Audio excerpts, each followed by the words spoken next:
Greetings and welcome to In Depth. I'm Dike Rostant. We are celebrating Pan and going in depth on the celebration of Steelpan Month this year. We do so now with Secretary of Pan Trinbago, Denise L.J Hernandez.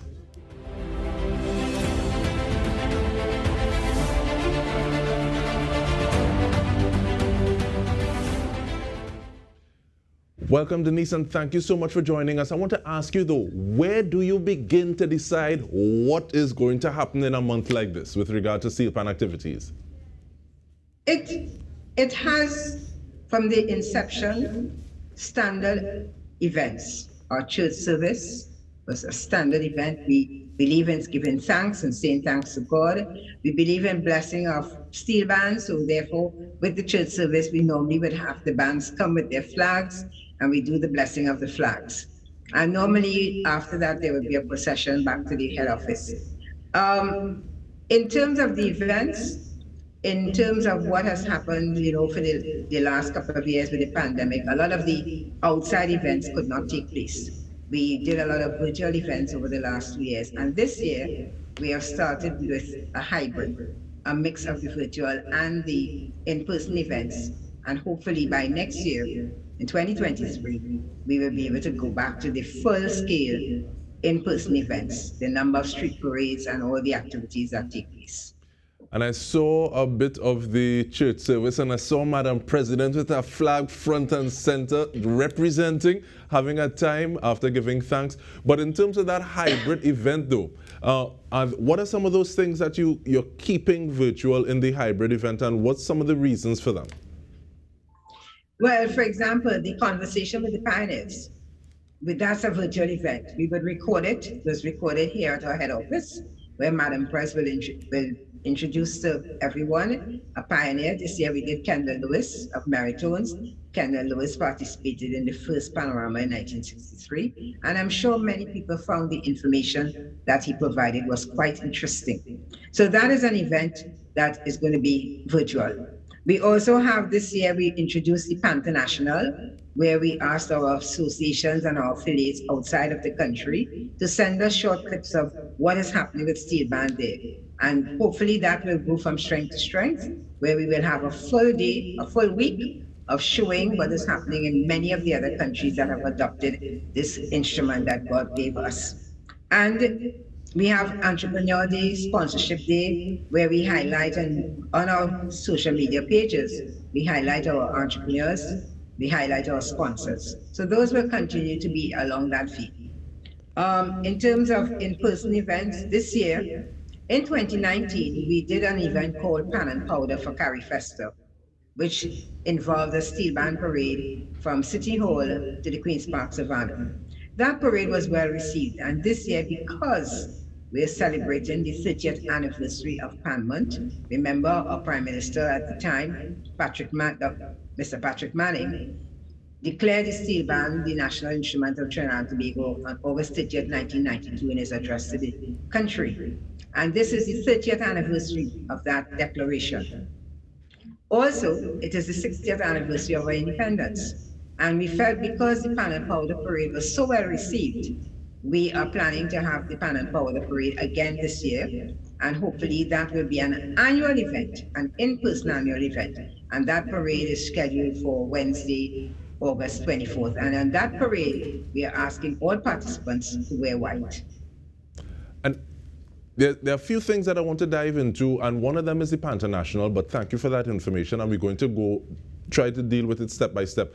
But in terms of the Pan International, that is something that I appreciated so much because, like Brother Modada sang about in terms of the Mecca, you see people wanting to come to Trinidad and Tobago to play for Panorama, to engage with the different steel pan, the organizations.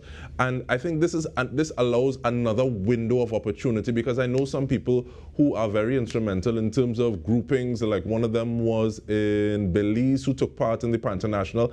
And yes, this excitement that they had just to be able to do that, especially if they weren't able to come physically at this point in time. What kind of feedback were you getting from things like that, especially since you said you want to do it again? Well, we hope that every year, this will be an annual event, the first week of August, to have the Pan International. This year we just had a few countries, but remember, we have given steel band to the world. And there are over maybe 100 countries in which we can find a steel band player, if not a Trinidadian national, but somebody who came to Trinidad, lived here for a while, and took a pan back with them. So why not show the world that this gift that God allowed us to create is now residing all over the world, and the enthusiasm and the wealth of love that is shown by people who have the instrument. So we are hoping that Pan International will go from strength to strength, and as I said, for that first week of August, to be showing we would like to show every country what they're doing, their bands, their solo performers, and we must realize doing that really cements the fact that we say Pan can play any genre of music in any country. And this is what Pan International will show. And with that in mind, what is the overall aim of the month in terms of showcasing the pan? The overall aim is to highlight the pan, highlight the people, the fact that the pan came from us. And I think it's part of our psyche now, because pan music is spiritual. It draws you to itself. You know, you hear pan music and you immediately start to shake a hand or shake a part of your body or shake your foot.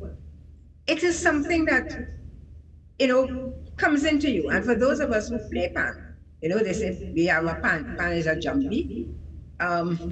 Maybe it is, because when we play pan, there's a joy that we are doing because people watching us understand and love what we're doing, and they also want to get into the performance. The music transcends from the players in the band to the spectators who are watching.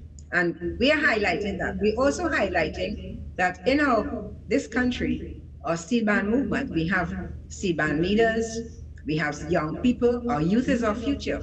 And we are having a gala function where we're going to honor some of those young, talented youths who have embraced the pan. And now they are going to be the future generation. Remember, our concerts, our shows are intergenerational, sorry. You will find that if you come to a pan concert in a yard, you will find grandparents, parents, children, aunts, uncles, everybody's there. Pan is community soul. It builds us to our people. And we are highlighting that also in this month. But also, the key highlight is the pan. And that is why when Prime Minister Manning did the declaration, August was then given the term and the title, Steelpan Month. And every year we annually will celebrate Pan Month. And I really like that fact where you're talking about the spirit, you're talking about energy, and some people will actually call Pan Ogun's bell. And that is something that we may go into in terms of like looking at the different moods of the instrument. When we return, we're speaking with the Secretary for Pan Trinbago, Denise L.J. Hernandez. Stay with us. We return with more.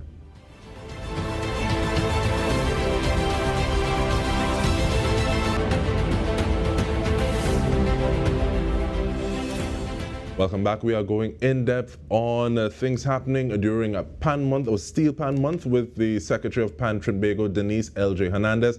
And one of the things that you spoke about a little earlier in the first half of the conversation, Ms. Hernandez, is the fact that the entrepreneurship aspect is something that is going to be looked at, focused on, highlighted.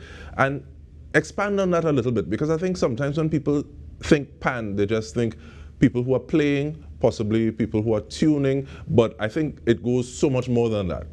Fill in some gaps for me. Let's remember, the people who are playing pan are citizens, but we come from diverse backgrounds when it comes to what we do. Yes, we all are playing pan, but for example, I was an educator, a principal. We have in our panyards, we have welders, tuners, we have plumbers, we have people who do t-shirts design, people who manufacture things. So Entrepreneur Day is meant to show that there are other things happening. We all playing pan, but we are all skilled persons in other areas of the work environment. And today, on our Facebook page, we were highlighting those persons who are entrepreneurs. And on Friday, from 11 a.m. to 8 p.m. at the Queen's Park Savannah, we are doing what we call our pop-up shop. A lot of our steel band entrepreneurs are going to be bringing their articles for sale. We're going to have food available, and you're going to see the wealth of talent, the creative talent that resides in the panyard, not only to play pan, but in terms of all the different areas of business and opportunities and artisan craft work that we find. And you just spoke about being able to share some information. Where do people find that information? Is it Pan Trinbago? Is it only on Facebook? What are some of the other platforms that you help to share this information?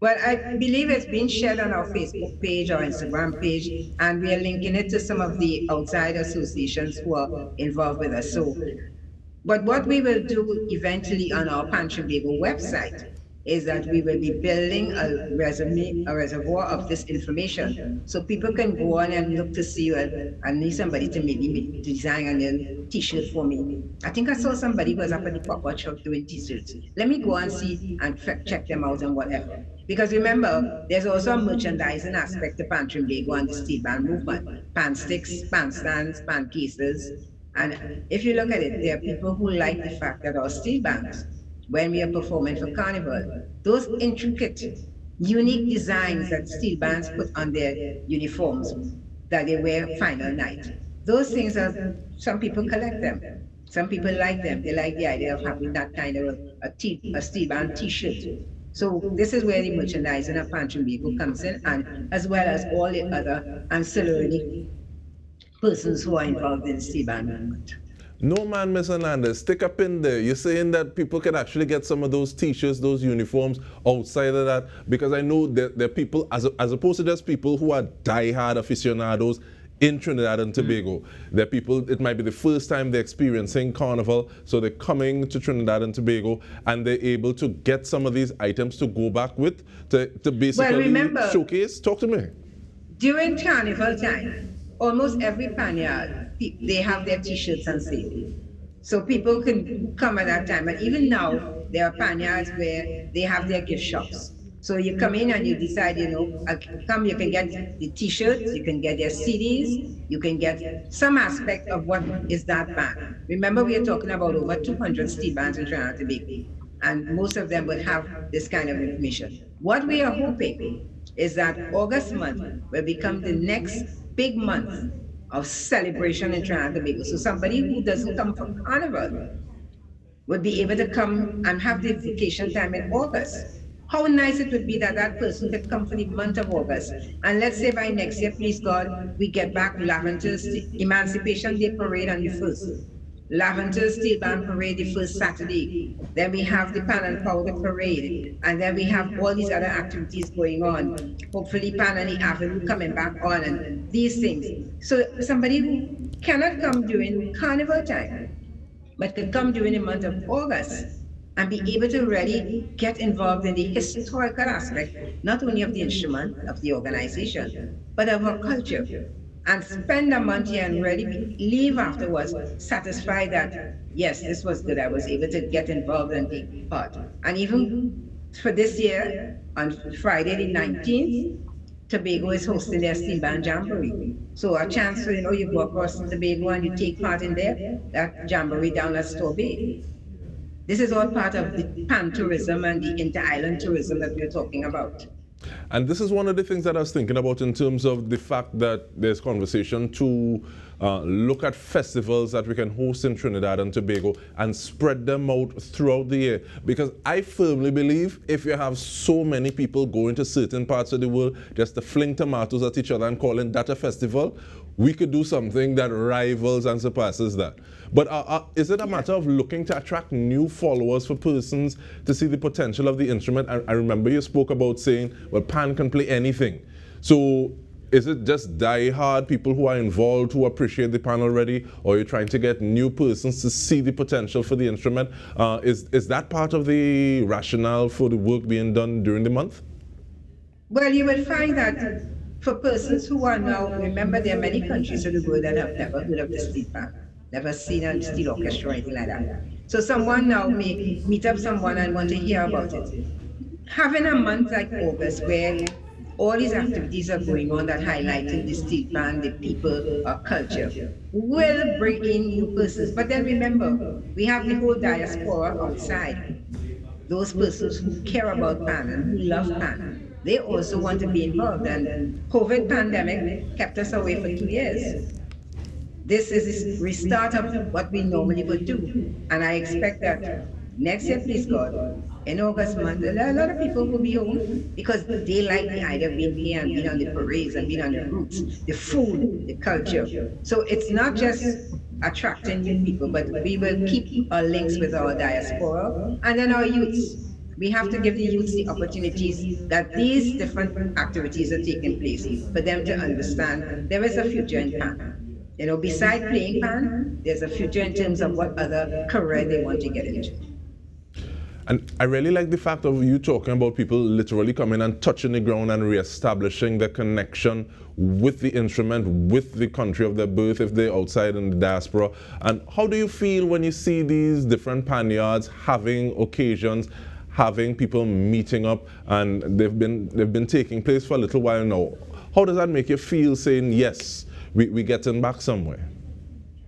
Well, for someone who plays Pan, I mean, just the joy of being in the yard, and, you know, seeing your fellow players meeting up. And then there are some people, it's like an annual trek.